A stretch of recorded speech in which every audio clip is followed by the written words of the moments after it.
for not yet remembering to post the key to quiz 1. If you notice that I make oversights of this nature, you can send me an email about that. Holler, jump up and down, and scream.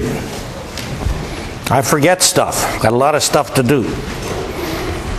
But I should not forget stuff like this because that impedes our progress, and I don't want anything to do that. Got the handouts which we made available yesterday? If not, come get right now because you need these. Remember, these handouts are to be with you at all times. We'll use the information contained within on a regular basis, particularly the information sheet, which also is the information sheet, as I mentioned yesterday, that you will be issued for use on each quiz and exam. I don't expect you to memorize any of this stuff, but I do expect you to be able to use it. And today, we will begin to take a detailed look of how information such as that which is contained on the PSI sheet, as well as the information sheet BLAB table, is to be used. Specifically, in a short while, we will begin to tackle the task of writing correct equations for Bronsted-Lowry acid-base reactions.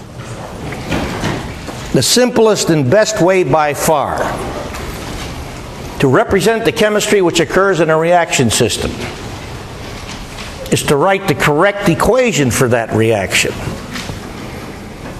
And I have not yet seen one textbook which deals successfully with this topic. This is horrible. I repeat, the simplest, best way to get at the chemistry of a reaction system is to write the correct equation or equations, if there's more than one, for each reaction which occurs in the system. Well then, given the importance of this subject, we will begin to look at such in detail today. And as I said, you'll see how this is to be tackled by use of the information contained in these handouts. Before we, however, make that step, let's take a look at one more issue. Specifically question 18.9, which I had intended to discuss yesterday, but we didn't get that far. But a couple of folks did come to my office and asked about this, which is good. In the main, this question does two things. It gets you to recognize, as we've already mentioned, the significance of the so-called leveling effect. And it requires that you look at these materials from a structure analysis standpoint, so that you can respond to the question which we pose regarding these materials. Specifically, interesting, unusual Bronsted-Lowry acid-base chemistry studies have been done in solvents other than water. Now, by far, most of these investigations, Bronsted-Lowry acid-base reaction investigations, are done in water.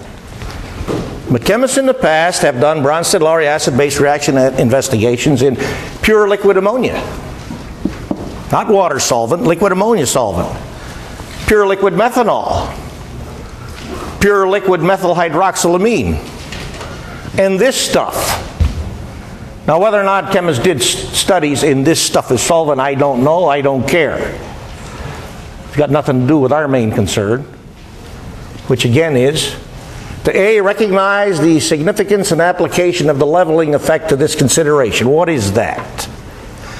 As we have realized, for water, as the solvent, the strongest acid which can exist in high concentration in water is hydronium ion, the conjugate acid of solvent water.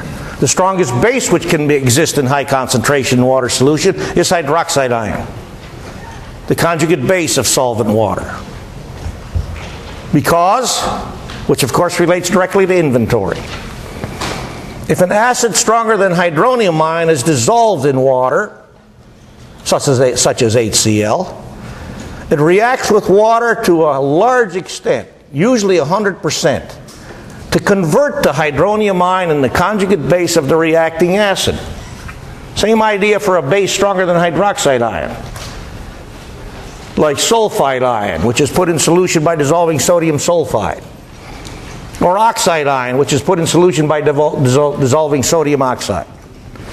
In that case, the base will react with water to an extent which is on the order of 100%, if not 100%, to produce hydroxide ion. So any acid stronger than hydronium ion is said to be level to hydronium ion, because when you put it in solution, it converts to hydronium ion. Any base stronger than hydroxide ion is said to be level to the strength of hydroxide ion, because it converts in water solution to hydroxide ion by reaction with water. And you've recognized then how that relates to inventory. For a water solution of a strong acid other than hydronium ion, the principal system inventory is hydronium ion and the conjugate base of the acid. For a water solution of any base stronger than hydroxide ion, the principal system inventory is hydroxide ion and the conjugate acid, in that case, of the reacting base. So if I'm going to do acid-base studies in any of these liquids as solvents, the strongest acid which I can find in high concentration in this stuff as solvent is the conjugate acid of this stuff. The strongest base, the conjugate base of this stuff. Same for each. So your task is to write the correct formulas for the conjugate acid and conjugate base of each of these molecules. Let's get at it right now.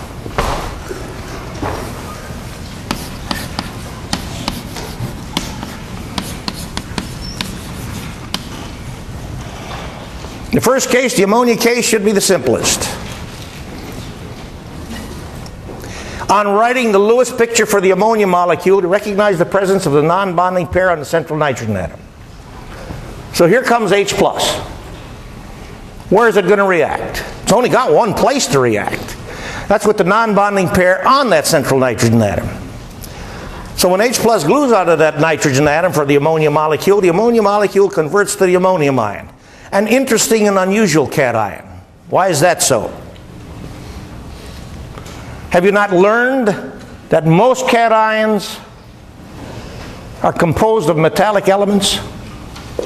At least in part, if not entirely. But not this thing. Ammonium ion is a novel cation in that its elemental components are strictly nonmetals. But it's a very common, important cation. One whose properties, to a certain extent, you are investigating in 46 Laboratory in Assignment 2. When the ammonia molecule loses H+, it converts to this, the amide ion. I don't care about its name, the formula is far more important. If you cannot name a chemical substance but can write its formula, you've got a much more valuable information than its name. H2N-. In each case, Lewis structure analysis coupled with formal charge analysis shows you that the charges developed when this adds H+ resides on the N, and the charge developed when this loses H+ resides on N. Now then, methanol.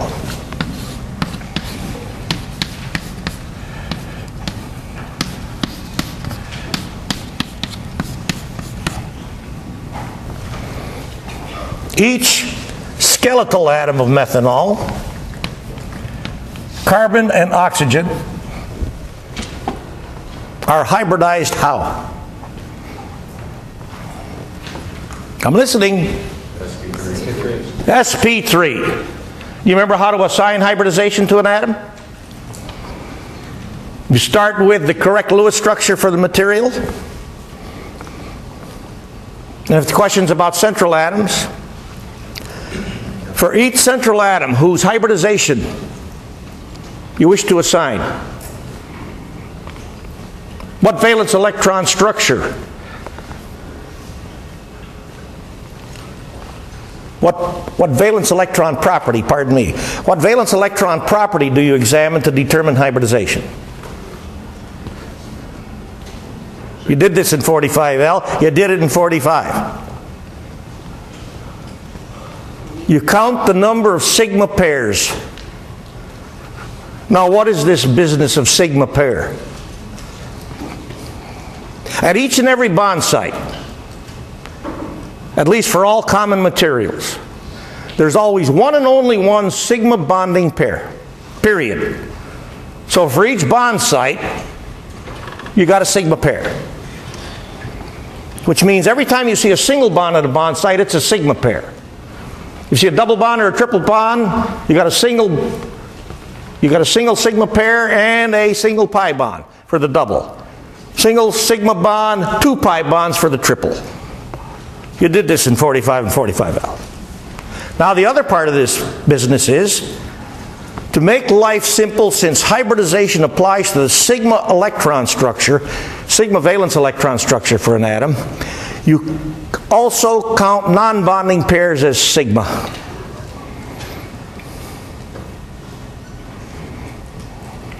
So, if I do that, for carbon, 1, 2, 3, 4 sigma pairs, all bonding. For oxygen, 1, 2 bonding sigma pairs, 1, 2 non-bonding sigma pairs. So each has 4 valence sigma pairs. What hybrid orbital type accommodates 4 sigma pairs?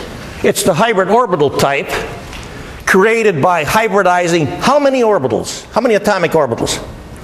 4. Well, you played this game, didn't you? In 2045, 2045L.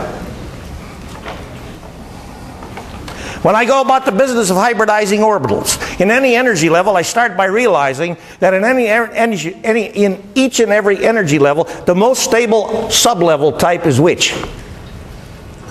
What are the sublevel types? S, P, D, F. What's the most stable sublevel type? If you're an electron and you're going to move into an empty energy level, and in front of the S sublevel you see a vacancy sign. In front of the P sublevel, a package of 3 orbitals, you see a vacancy sign. In front of the D sublevel, a package of 5 orbitals, you see a vacancy sign. In which of these sublevels do you take residence, Mr. or Ms. Electron? Which one? Why? Why? Because the teacher told you? Why? I'm listening. Did you recognize from your conversations in 2045 that if I have occupancy of S sublevel, P sublevel, and D sublevel, theoretical and experimental investigations show us that on a time average basis, the S electron is furthest from the nucleus and serves the purpose of defining the atom, the size of that atom. Furthest from the nucleus. And the nucleus contains protons. That's the part of the composition of any atom which stabilizes its electrons, right? Pluses attract minuses and vice versa. Well, why in the hell am I going into this S orbital if on a time average basis it's furthest from the nucleus? Because these crazy things called electrons are not just particles, are they? They are simultaneously waves, aren't they? And this wave, at the same instant, exists at an infinite number of places. How about that? It can't be just a particle. And so on a time average basis, what we also realize is that this S electron is not only on a time average basis furthest from the nucleus and therefore defines the size of the atom, it's also closest to the nucleus. How about this funny old electron? I love it. And there's a fancy name these theoretical people ascribe to this property of the S electron. You remember the fancy name? You learned it in 2045. At least that's my bet. What's the fancy name? Particle wave duality. Well, that explains why the electron is wave character and particle character. I want to know the name applied to the property of the s electron in particular, which on this time average basis keeps its closest to the nucleus. What's it called? P E N E T R A T I O N. You remember that? Penetration. Didn't you not talk about Z effective and penetration and shielding in 2045? You didn't talk about any of those properties of the electron? Well, if you didn't, then you have no idea why periodic size trends are as they are. Why the hell do we even have this course? It seems to serve zero purpose. It's not your fault. But everything I want you to know, you don't know. He can plug numbers into E equals H nu and come up with some damn values he can bubble in a circle on an answer sheet. I told the people in 2045 what they can do with that stuff. Important, you're damn right. But let's get at the stuff which lays foundation for understanding chemistry.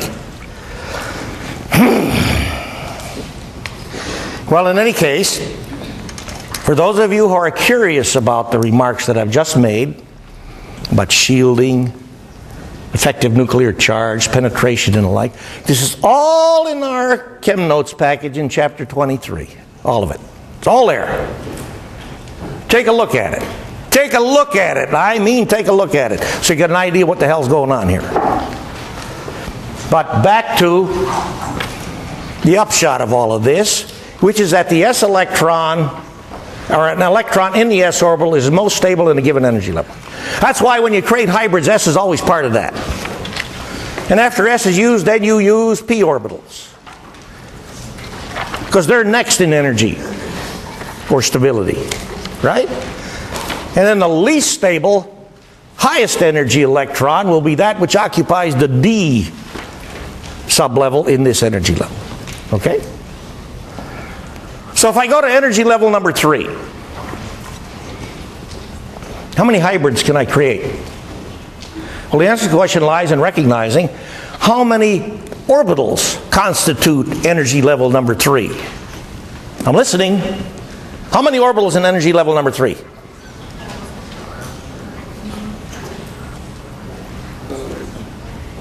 I'm hearing it. 5.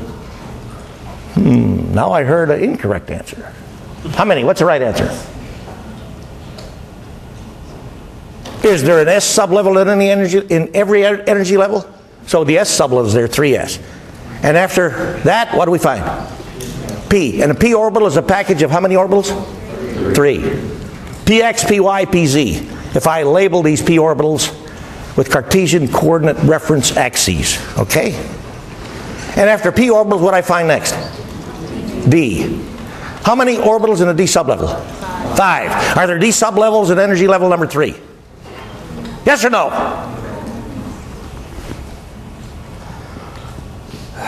Did you do anything in 2045? Did you learn that the total electron capacity of an energy level is obtained by a very simple recipe which is given to us by quantum mechanics? N small is what? N small is principal quantum number, right? And that is also the numerical label for an energy level. Hydrogen, helium, valence electrons, energy level number 1. Lithium through neon, valence electrons and energy level number 2. And now, energy level number 3, sodium on down through argon. Okay? The recipe to get total electron capacity for an energy level, watch out, there's a really difficult, fancy, complicated mathematics, is 2n squared. Energy level number 3, n is 3. 3 times 3, 9. 2 times 9, 18. And how many electrons can I put in an orbital? 2. So if the total electron capacity is 18, how many orbitals do I have? 9. 3s, 3p, 3d. So how many hybrids can I create? sp, that's a blend of an s orbital and a p orbital. sp2, s orbital blended with 2 p orbitals. sp3, and then sp3d, sp3d2, sp3d3, sp3d4, and sp3d5. There you have it. And when I get to sp3d5, should I find an atom to be hybridized? How many valence electron pairs can I find in its valence structure? sp3d5. How many valence electron pairs, sigma electron pairs I should say, how many sigma electron pairs can I find in the valence structure of an sp3d5 hybridized atom? 9! Didn't I hybridize 9 orbitals to make an sp3d hybrid? You make hybrid orbital just like you make sausage at the butcher shop. I'm serious. A hybrid is a fancy name for a mixture. If I want to make beef and pork sausage at the butcher shop, I can take 1 pound of beef, 1 pound of pork, put them in my mix maker, my sausage grinder, turn the crank, and now I receive 2 pounds of sausage, which is now 50% beef in character and 50% pork in character, right? Because I ground up a pound of beef with a pound of pork. So I get 2 pounds of sausage, 50% S character, beef character, 50% pork character. So if I grind up an s orbital with a p orbital, I've ground up 2 orbitals, so I get out 2 orbitals. But they're no longer pure s or pure p. They're no longer pure atomic orbitals. Now they're hybridized atomic orbitals. We label them sp, which is 50% s character and 50% p character. Right? Good. Now let's get back to this. After that 2045 lesson, sp3, sp3. What kind of geometry or bond angles do you associate with sp3 hybridization? Let them respond. I know you know it. Bond angles. Did you remember bond angles for these things? Determined by valence shell electron pair repulsion. Did you do that? Wonderful. sp, linear, 180 degree bond angle. sp2, for the hybridization scheme, 120 degree bond angles. Like a pie, cut into 3 equal sections. Clock face. sp2, planar. sp2, trigonal planar, where if I imagine my central atom is at the center of the clock, the pivot point for the rotating hands, then I can imagine an atom at 10 o'clock, 2 o'clock, and 6 o'clock. There's my trigonal planar geometry. But when I go to sp3, if I was constrained to have sp3 hybridization contained in a plane, the bond angles would be 90 degrees. Ah! But valence shell electron pair repulsion theory tells me something that's very important. The valence shell of an atom is not a plane, is it? What is it? What's a valence shell? What's the shape of a valence shell? It's a sphere. It's a sphere wrapped around the nucleus of the central atom. A sphere. And if I put 4 electron pairs on the surface of a sphere, and I let them scramble around until they achieve positions to minimize mutual repulsions among and between the electron pairs, because these electron pairs repel each other. What kind of shape will I get? What kind of shape will I get? Well, let's imagine that we were first constrained to have these electron pairs scramble about in a planar surface. Then I'd have electron pair here, electron pair here, electron pair here, and electron pair here. Now you can tilt that any which way you want. But if I got electron pair here, electron pair here, electron pair here, electron pair here, and a central atom here, zip, zip, I got 90 degree bond angles on a square. Aha! But I'm not operating in a planar surface. I'm operating in a spherical surface.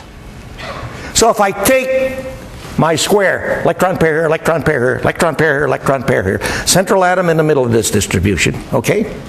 And I take any two adjacent electron pairs, okay? Two here, two here.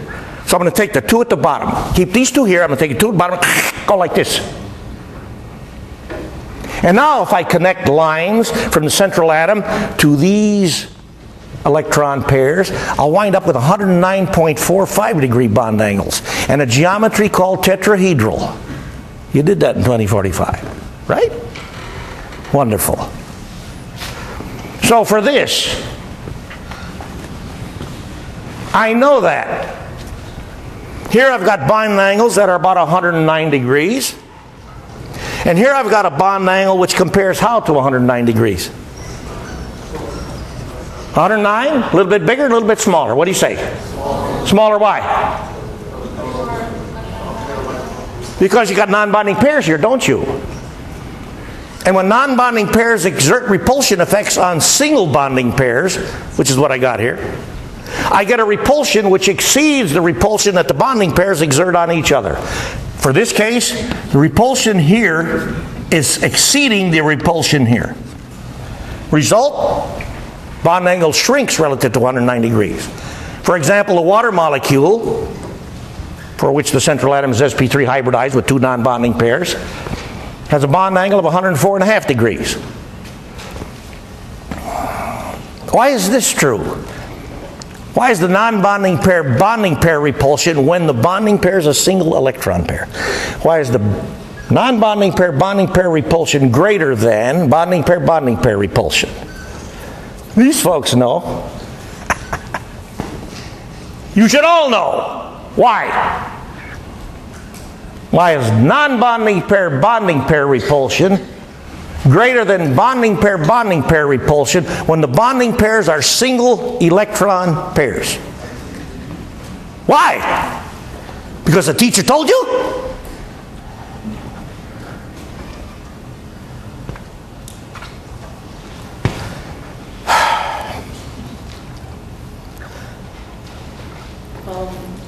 Would it be because the bonding pairs are stable within their own electron dense regions and the non-bonding? Why is this?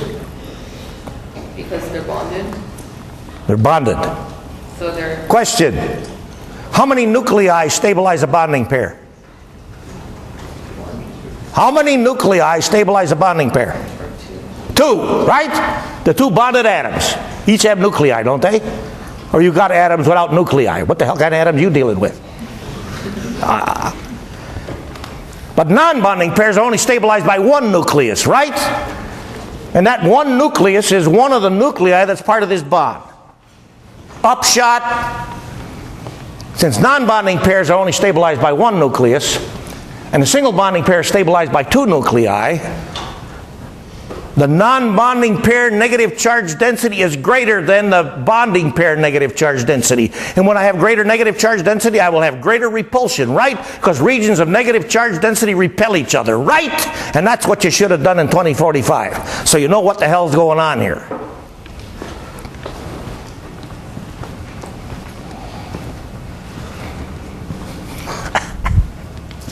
I want to change the rules. I've not been able to. The rules that I want to change are simple. All students who come to the University of Florida and study Chemistry 2045 will take Chemistry 2045 from one instructor and one instructor only. Who do you think that's going to be? Me! That's who!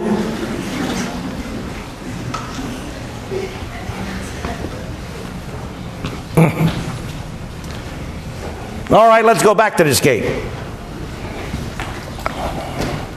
Here comes H+. We're going to make the conjugate acid of this. Well, the H+ only got one place to go. Either of these non-bonding pairs. So forming the conjugate acid of this is a trivial exercise. Where there's typed formula, I'll put it there and put a plus charge on oxygen. Okay? Now then, let's get these repulsion indicators out of here.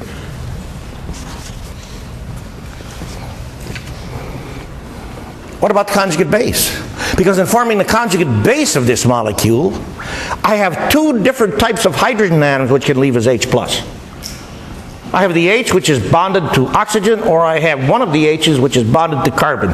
These are different types of hydrogen atoms because they're each connected to a different atom. Okay? So the answer to the question lies in recognizing negative charge density stabilization. Because if I take away H as H+, this leaves as H+, this bonding pair becomes a non-bonding pair on carbon, and I have now created a minus charge on carbon. On the other hand, if instead I lose this H as H+, this bonding pair becomes a non-bonding pair, and I now have developed a minus charge on this oxygen. So which atom, carbon or oxygen, does a far better job of stabilizing negative charge density? Why? Because it's more electronegative. How about that? So now you're seeing a very important use of electronegativity, a true property of atoms. And what does electronegativity of an atom depend on? It depends on Z effective. If you didn't talk about Z effective, then I don't know how you're going to understand electronegativity. Wonderful. So we know it was the H bound to O which left us H+. All right. Now let's look at this one. Lewis structures for this. Right now on your paper immediately. And while you're doing that, write this one too. You got 12 seconds for both of them. Let's go.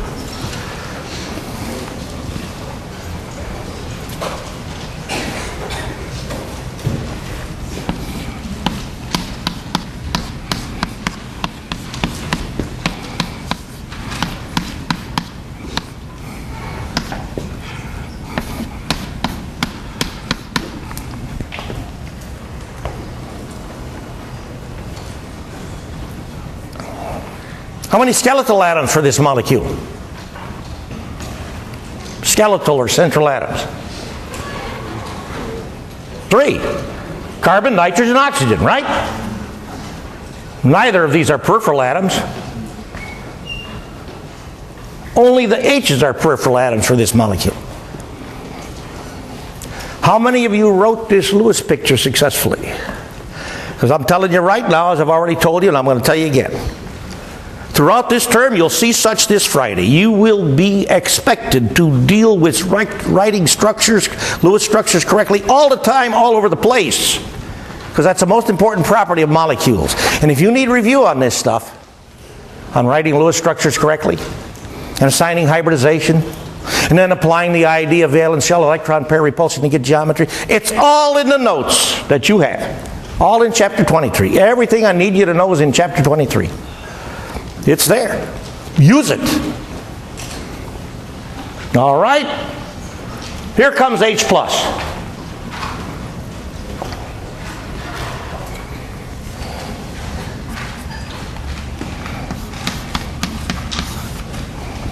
Or would you prefer first to take away H+? You want to make the conjugate acid of this thing first or the conjugate base of this thing first? What do you want to do?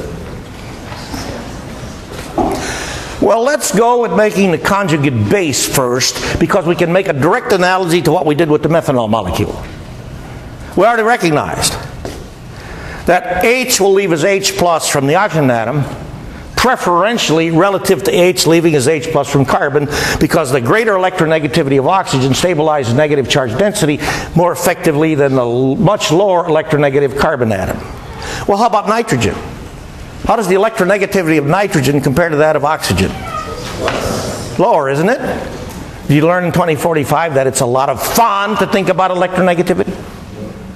A lot of fun. F-O-N, fluorine, oxygen, nitrogen.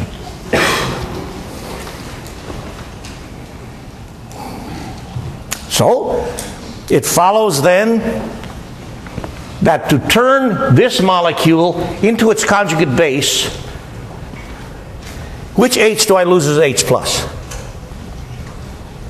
Is it this one? Yes. Is it this one? Yes. You're damn right. Good. So there's the conjugate base. Immediate parallel to what we did over here. Now let's put this H back. And now place this thing in an H plus giving environment. Where's the H plus going to land? Well, now I got two sites of non-bonding pair electron density, don't I? H plus can land here, where I got two non-bonding pairs, or H plus can land here, where I only got one non-bonding pair. Where are you going, H plus?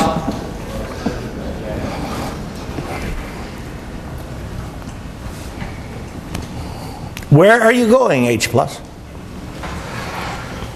Because you are going to go where the resulting protonated conjugate acid species is most stable.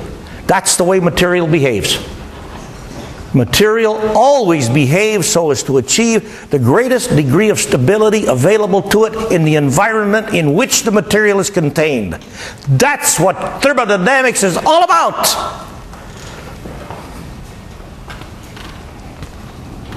Where are you going, H plus? On the end. How many want to put H plus on N? How many want to put H plus on O? Well, from what I'm seeing, that's about 80% who don't even get a chance to take exam one because you didn't vote. Either that or I want $100. Beer money. For me. And I'll share it with those who voted. Now then, for those of you who are still mystified by this, I want you to look at the acid-base table.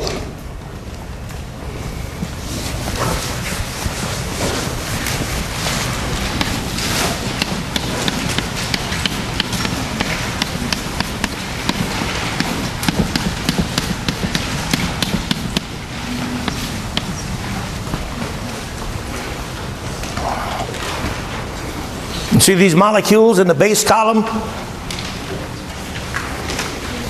Which is the stronger base? Ammonia or water? Which is the stronger base? Which one? I'm listening. From what I'm hearing, many of you haven't yet learned how to read the damn acid-base table.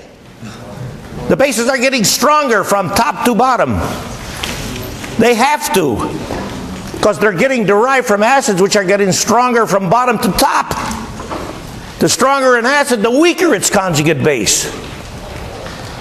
Does that not make horse sense to you? So which is the stronger base, water or ammonia? Ammonia, you betcha. Well, and then it must be true that this single non-bonding pair is more reactive toward H plus than either of these non-bonding pairs. Because that's where H plus goes. Why is that true? Why is this non-bonding pair more reactive than either of these non-bonding pairs? Tell me what you know about electronegativity. Which of these atoms stabilizes non-bonding electron density more effectively? Oxygen, because it is more electronegative? How about that? See, now you're putting this electronegativity stuff to use to help you understand chemistry. To be able to explain how and why molecules behave as they do. That's what chemistry's about. That's shoving numbers into equations, pushing button on calculators. That's garbage. Third grader can do that stuff. So here comes H plus. Do you see this nitrogen atom is just like this nitrogen atom? Because this nitrogen atom is sp3. This nitrogen atom is sp3. And each have a non-bonding pair. Do you see the similarity of this oxygen to this oxygen? Because these oxygens are each sp3. They each have two non-bonding pairs. So where are you going, H plus? You going here or you going here? Here's where you're going. You're damn right. Goody.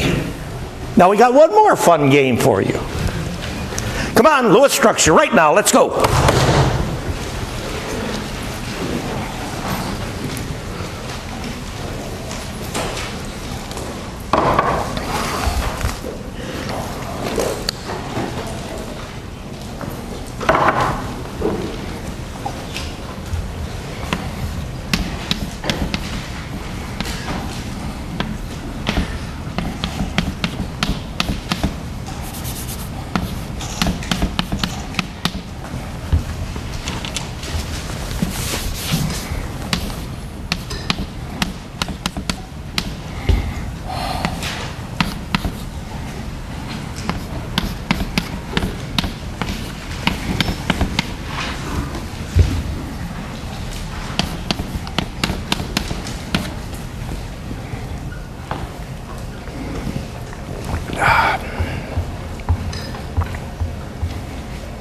When you go about the business of writing a Lewis structure, what's the first thing you do?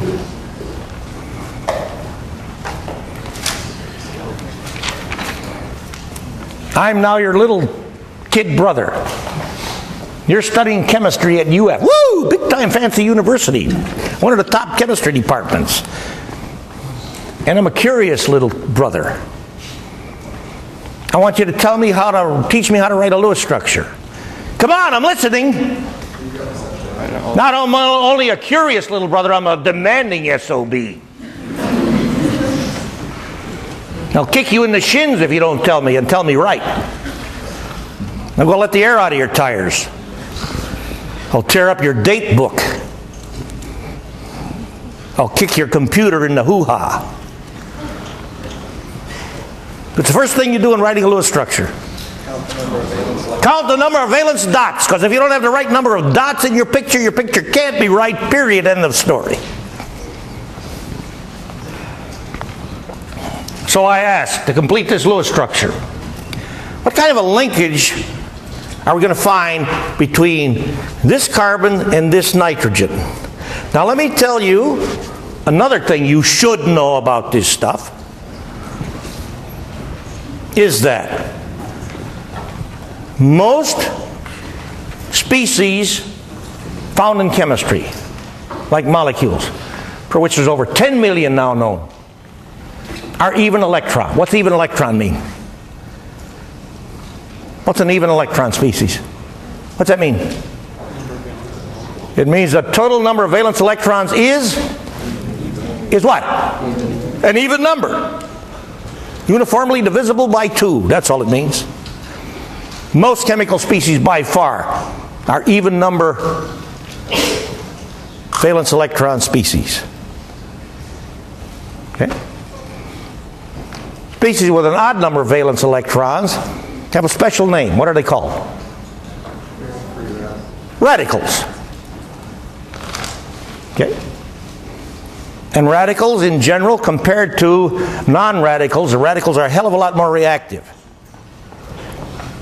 Well, we're not dealing with radicals. This is an even electron species.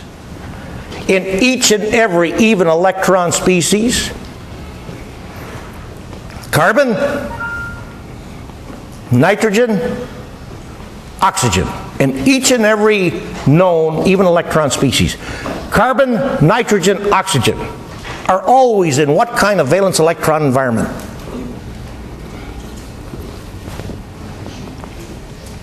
Do you know that most of these 10 million molecules I just mentioned about are carbon skeletal atoms?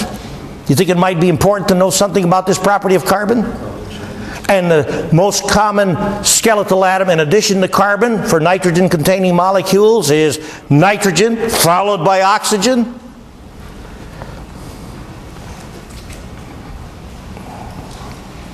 In even electron species, which contain carbon and or nitrogen and or oxygen, what is the valence electron environment of each carbon, oxygen, nitrogen atom? What is it? Filled. Octet. Right? 4 electron pairs in the valence structure of carbon and or nitrogen and or oxygen in each and every one of these things. That gives you a big jump start on writing Lewis pictures for these things. Because in truth, the only atoms to which this so-called octet rule applies are carbon, nitrogen, oxygen, and even electron species. Period.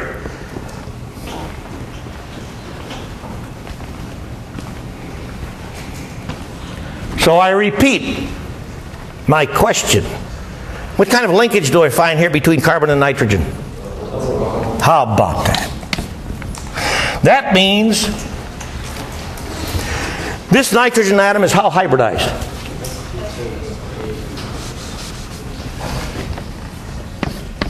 What is it? sp2, so this bond angle is on the order of how much? 120. Do you think this bond angle will be 120? You think it has a chance to be 120? Be careful. I got a non-bonding pair here. But at this bond site, I got 2 bonds, don't I? So here the bond pair repulsion exceeds bond pair repulsion when the repulsion interaction is between single bonds exclusively. You'll be careful about this kind of stuff. You all took quiz 1, didn't you? I asked you about stuff like this on quiz 1. And many of you, well, maybe not many, but I would have bet some, said, what's that son of a bitch asking me about here? I'm asking you about chemistry, damn it. That's what I'm asking you about. Because it ain't Horvath that's hard. It's chemistry that's hard. It's just that Horvath has the guts to expose you to chemistry. Because this stuff is very valuable, very important, and exceptionally interesting. And I want you to be turned on by that. How about that? Now then, if I'm going to lose H+, at a glance you can recognize this one's going to go. Because I have the negative charge stabilized by oxygen. Because of its greater electronegativity. Okay? But here comes H+. Where's it going to land? Well, we already realize it'll land on nitrogen preferential to oxygen, right? We did that from this analysis. Okay? So now H+ is over here. H+ is scratching its head. Do I go over here? Or do I go over here? Where do you go, H+?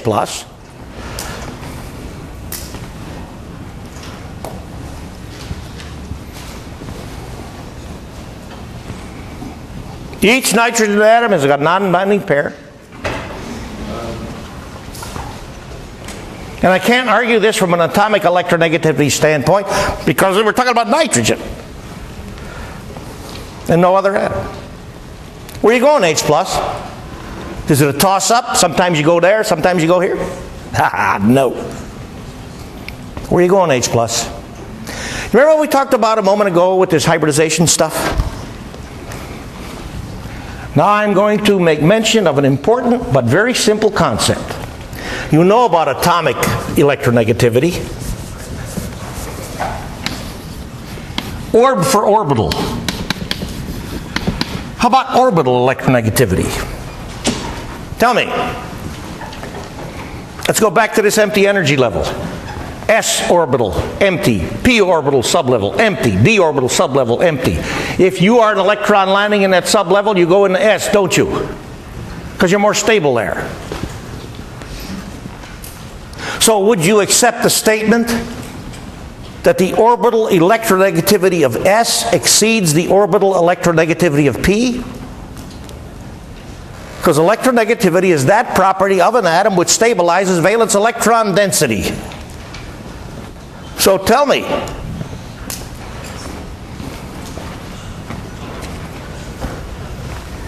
this nitrogen atom, how is it hybridized? sp3. Wonderful. This nitrogen atom, how is it hybridized? sp2. So the difference in these two nitrogen atoms, or a main difference between these two nitrogen atoms, is hybridization. And tell me, which one of these nitrogens, because of its hybridization, let's say it that way, which of these nitrogens will stabilize its non-bonding electron density more effectively? The sp2 nitrogen or the sp3 nitrogen? Which one? sp2. Why? Because that sp2 hybrid is a hybrid of greater orbital electronegativity than sp3. Do you accept that statement? Because the sp2 hybrid is 33⅓% S character, isn't it? But the sp3 hybrid is only 25% S character, isn't it? Right? How about that? So now we've learned a new concept, orbital electronegativity.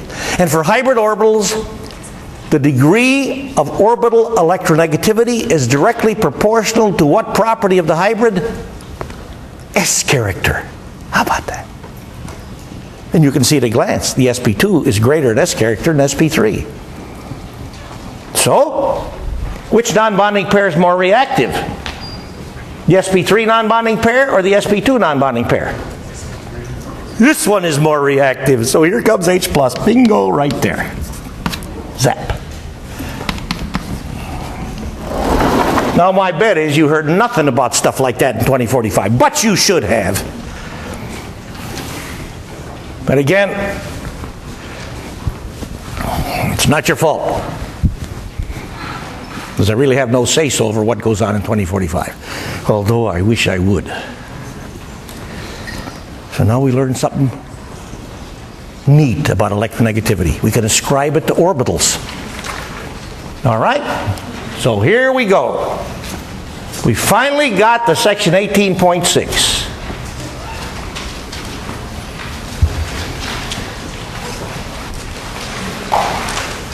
Where we will finally tackle the issue of writing correct equations for Bronsted-Lowry acid-base reactions. In order to do that, what considerations must we make? We have to write PSIs for the system, because that's the only way we can know what the heck's in the system. And from the PSIs, you simply examine the PSIs after you've written them. And for acid-base chemistry, acid-base reactions, you pick out the best acid, the strongest acid, pardon me, and from the PSI you pick out the strongest base. Because if any H plus exchange is going to occur in any chemical system, it's always going to involve the strongest acid in high concentration or amount with the strongest base in high concentration or amount. That's just horse sense applied to the system, no more, no less. So, the strongest acid will be the reacting acid, the strongest base will be the reacting base. You write the reaction equation, H plus takes place, and so you can write the formulas immediately for the product acid and the product base, and then there's one more task remaining. To what extent may we expect this reaction to have proceeded? And that follows directly from what we've talked about, how to write PSIs. You take a look at the reaction equation. And by support of the information contained in this table, you look at the formula for the product acid and look at the formula for the product base, pardon me, you look at the formula for the product acid and look at the formula for the reacting acid and see which one is stronger. If the reacting acid is stronger than the product acid, like HCl is stronger than hydronium ion for making hydrochloric acid solution, the reaction extent is large. Conversely, if the product acid is a stronger acid than the reacting acid, like what happens when acetic acid ionizes by reaction in water to make hydronium ion, the product acid is stronger than the reacting acid, so the reaction extent is small. But that's it. Game over for this part of the puzzle.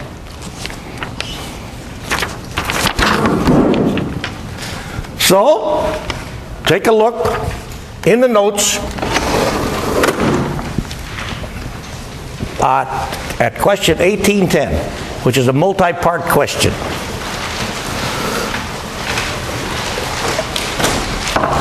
First case.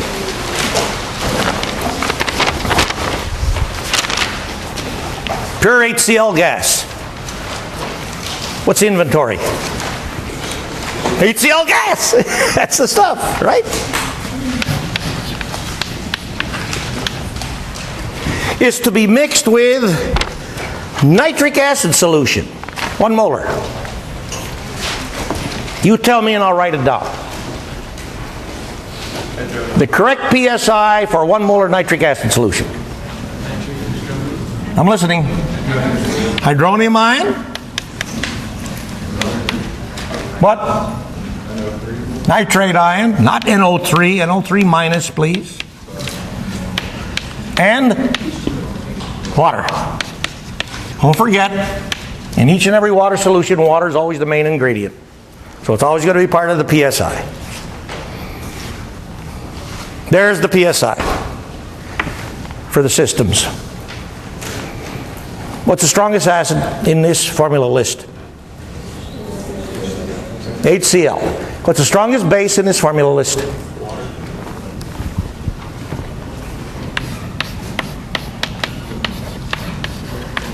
So here we go.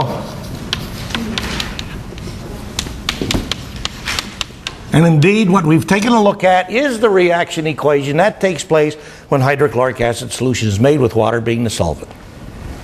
Extent, this acid is weaker than this acid. Or put it this way, this acid is stronger than this acid. Or if you want to play with bases, this base is stronger than this base. Or this base is weaker than this base. Who cares? You get the same answer all the time. Large extent. Now this one's practically speaking 100%, but I think you'll accept my statement that 100% is certainly large. Okay? Next case. B.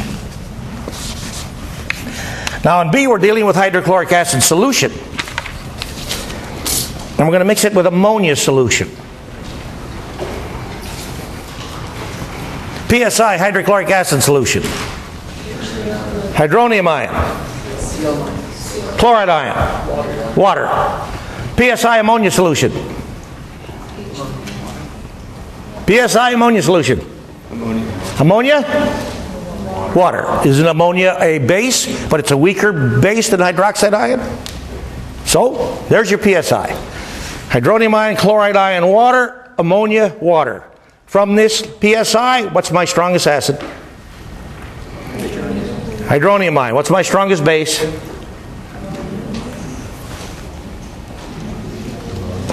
Ammonia. So here we go for B.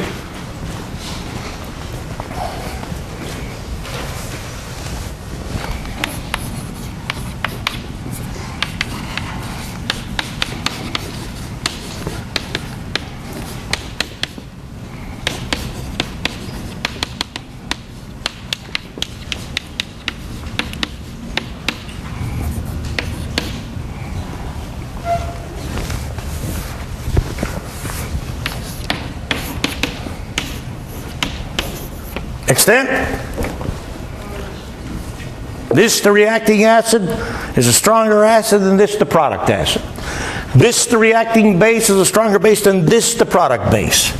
Large. All right, we go to C. Now then, for C, I'm going to give you this hint. Because the directive for C says we got to write two reaction equations. And that's a consequence of examining system C from a QPSI standpoint. What's that mean? What's the difference between PSI and QPSI? Moles, right? Besides knowing what we got, we also got to know how much. All right? Now then, we got sodium hydroxide solution, 2 milliliters, 1 molar, and sulfuric acid solution. So we'll start with the sodium hydroxide solution first. What kind of compound categorically is sodium hydroxide? Ionic. Have you learned that generically speaking, all ionic compounds are salts? Sodium hydroxide is a salt. Even though most general chemistry textbooks, they don't pay attention to that. Now, it's not a salt I suggest you use to season your hamburger, unless you wish to burn the living hell out of the inside of your mouth. But it's a salt nevertheless. And when salts are dissolved in water, what do? They dissociate. So here's our inventory for the sodium hydroxide solution. Na plus, hydroxide ion, 1.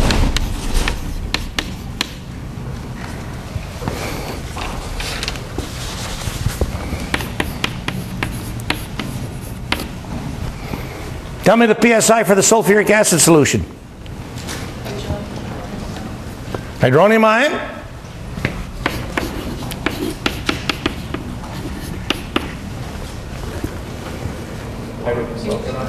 Hydrogen sulfate ion.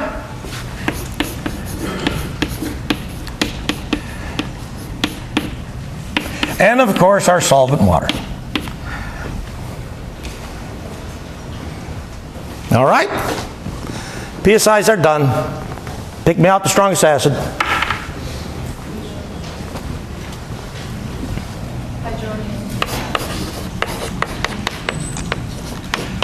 Pick me out the strongest base.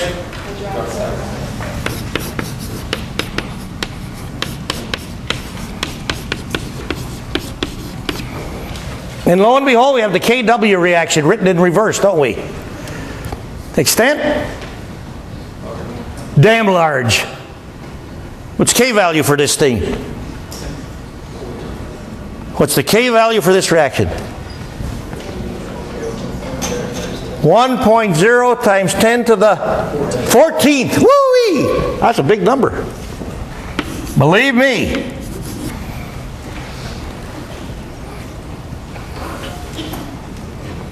There ain't no way you're getting that number of fans into Florida Field. I don't care how good the Gators are. All right? But the directive in the notes says 2 reaction equations must be written for this system. So, let's take off this part of the puzzle and write this down.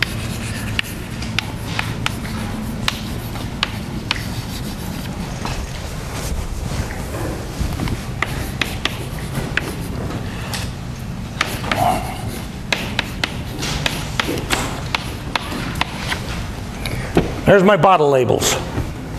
2 milliliters, 1 molar sodium hydroxide solution, 1 milliliter, 1 molar sulfuric acid solution. Of course, the volumes are not on the bottles, but this is. Okay? Because from a molarity standpoint, these solutions are equivalent. But there's a difference, isn't there? I have twice the volume of this solution that I have of this solution. And since this went, practically speaking, 100%, which of these system components did I kill entirely, practically speaking? Which one? Right? Then I have twice as much hydroxide ion as I have hydronium ion. So here's our first look at the application of QPSI to this reaction equation writing business. Now then, when you deal with a system, what we're now reminding you about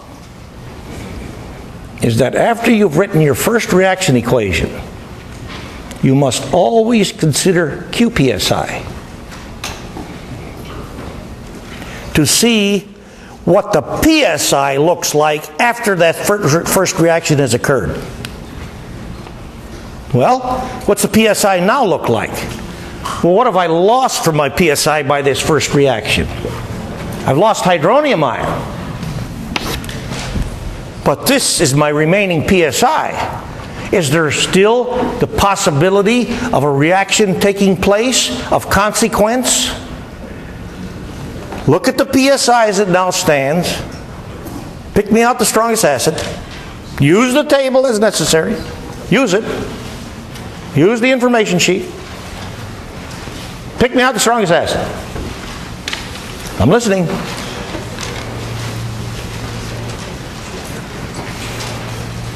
Use the information in the acid-base table.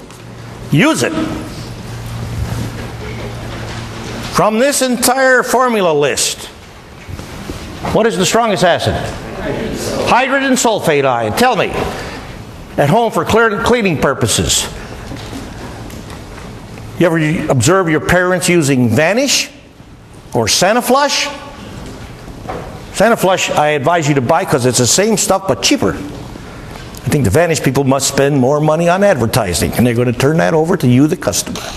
That's the way the American business operation operates. Okay? You know what Vanish or Sanaflush is? It's a hydrogen sulfate salt. Because most stains or not water-soluble deposits that you find in porcelain vessels are quite basic. And if you want to kill bases, I expect you already recognize, you will hit them with what kind of materials in general? Acids, right? So if these deposits are basic, I'll hit them with an acid stuff. In that case, the stuff is hydrogen sulfate ion. Look at the acid-base table. Do you see hydrogen sulfate ion in the acid column? Although it's recognized as a weak acid, occupies a position that's pretty high up in that column. So it's one of our stronger weak acids. Sounds like double talk at first, but it's not. One of our stronger weak acids. So here we go.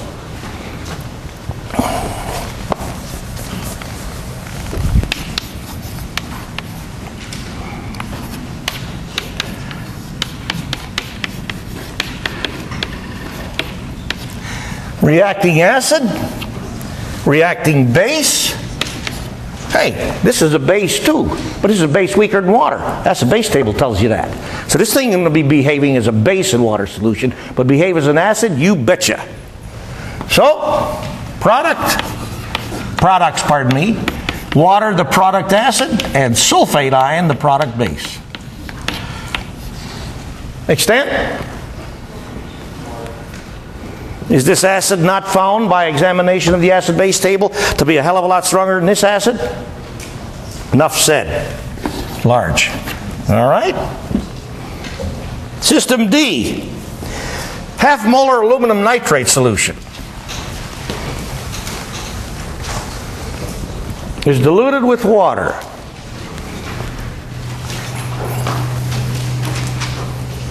Hint, we talked about this one yesterday in class. Half molar aluminum nitrate solution. Let's cite the PSI right now for half molar aluminum nitrate solution. I'm listening. When I ask you to respond, I would like you to yop. You ever heard that word, yop? Simple four-letter word, Urs in nature. You ever watched the movie Dead Poets Society? Didn't see that? Great show.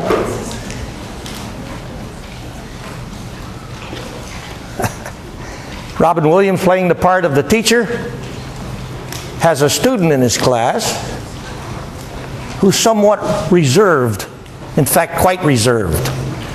And he wants this student, who seems to know what's going on, to get some more confidence in himself. So he asks the student to yop. That means to shout or speak loudly and boldly. So when you know the answer to these questions which I'm asking you, which I will do all the time, I want you to yop. Okay?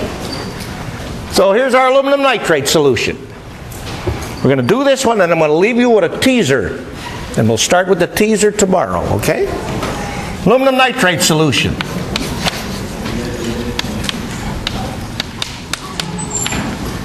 There's the aluminum containing ion.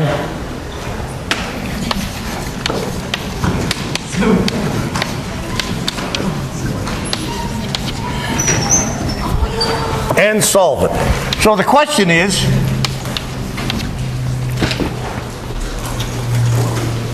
what do I do to the chemistry of this system when I add water? That's what D says. We're going to dilute aluminum nitrate solution. Dilute means add more solvent. What do I do to the chemistry in this system when I add water? Well, first of all, what's the chemistry existing in this system? How will I determine the chemistry existing in this system? How do I play the game? What's my strongest acid in this list? This is it, right? What's my strongest base in this list? What is it? Bingo. So here we go.